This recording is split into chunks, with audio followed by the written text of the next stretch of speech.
Les beaux jours reviennent et avec eux les envies de sortie, de vacances et de bains de soleil. Mais savez-vous que ce soleil si agréable est loin d'être le meilleur ami de notre peau et qu'il est important de bien se protéger?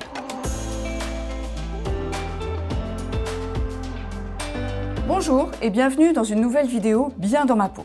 Je suis Catherine Gilotin, docteur en pharmacie et responsable de la formation au sein des laboratoires Uriage. Je suis sûre que vous êtes comme moi et que vous adorez le soleil. Mais vous ne savez peut-être pas que ces rayonnements sont capables de dégrader l'ADN au cœur de nos cellules. Alors, est-ce qu'on peut vraiment s'en protéger de manière efficace pour éviter ces dommages cellulaires? C'est ce qu'on va voir tout de suite ensemble.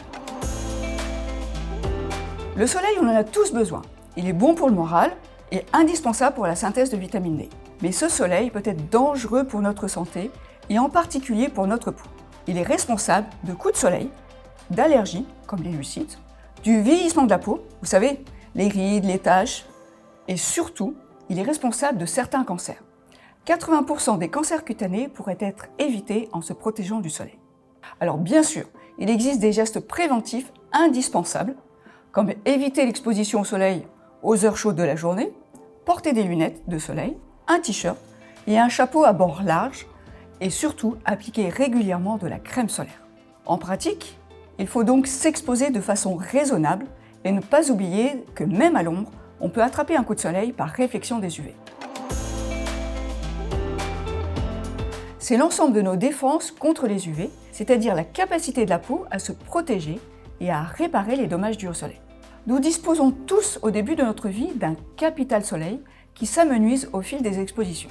Au départ, celui-ci est plus ou moins grand selon notre hérédité et la carnation de notre peau. Les personnes au teint mat, qui bronzent très facilement, disposent ainsi de davantage de réserves initiales que les peaux claires. Si on épuise ce capital, l'organisme n'arrive plus à se défendre et la peau devient beaucoup plus sensible quand on l'expose. Vous l'avez compris, une protection solaire est donc indispensable.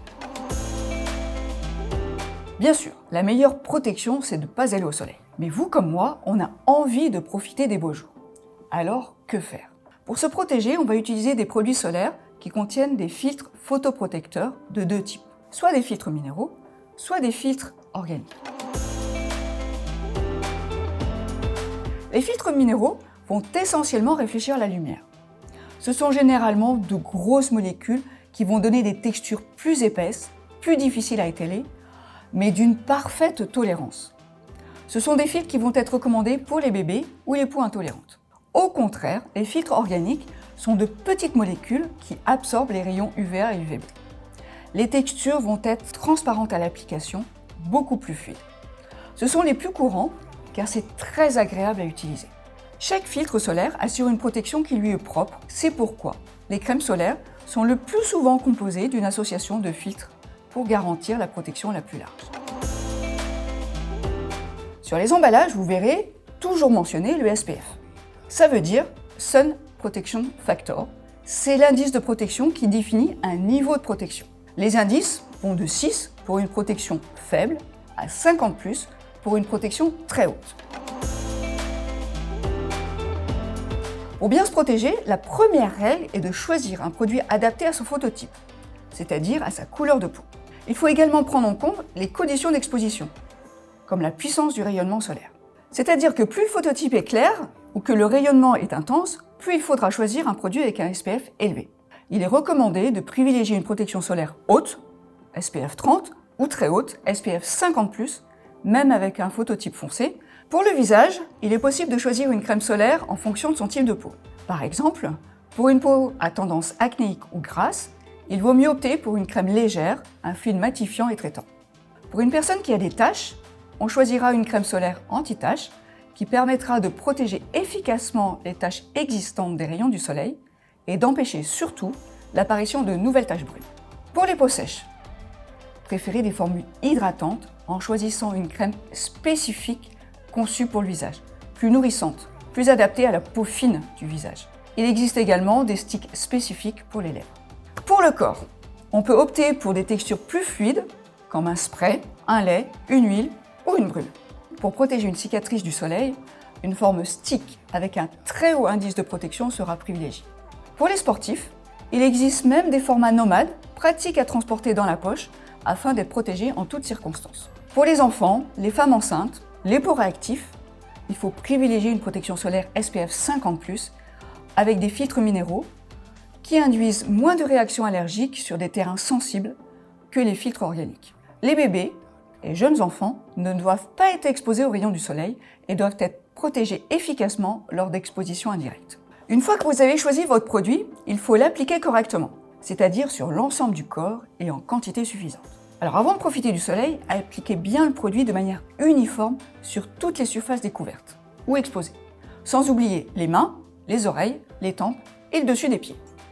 Il faut appliquer une quantité de produit suffisante afin d'avoir une protection efficace. Par exemple, une cuillère à café de crème pour le visage et le cou, ou 8 pulvérisations d'un spray pour un mollet, soit l'équivalent d'une balle de golf sur l'ensemble du corps pour un adulte de corpulence moyenne. Un autre conseil pour être correctement protégé: renouvelez l'application de crème solaire toutes les 2 heures ou après vous êtes baigné, essuyé ou avoir transpiré. Même si un nageur qui utilise un produit revendiquant une résistance à l'eau est probablement mieux protégé qu'avec les crèmes classiques durant sa baignade, cela ne le dispense surtout pas de se crémer de nouveau au sortir de l'eau afin de maintenir la protection à son niveau optimal. Et si vous souhaitez avoir une peau harmonieusement dorée sans vous inquiéter des effets néfastes des rayons du soleil, vous pouvez essayer un autobronzant. Les autobronzants provoquent, par l'oxydation des cellules superficielles de l'épiderme, une coloration superficielle de la peau qui va durer en moyenne 4 à 6 jours et s'élimine progressivement lors de la desquamation de la peau. Mais faites attention, les autobronzants ne protègent pas du tout du soleil. Il vous faudra quand même utiliser une crème solaire en cas d'exposition. Vous savez désormais comment choisir votre crème solaire afin d'allier plaisir et sécurité pour votre peau. Je vous invite également à faire vérifier votre peau régulièrement par un dermatologue. Si vous avez des questions, je vous invite à les poser en commentaire. N'oubliez pas de vous abonner également à la chaîne et d'activer la petite cloche pour ne pas manquer les prochains épisodes. À bientôt pour une prochaine vidéo.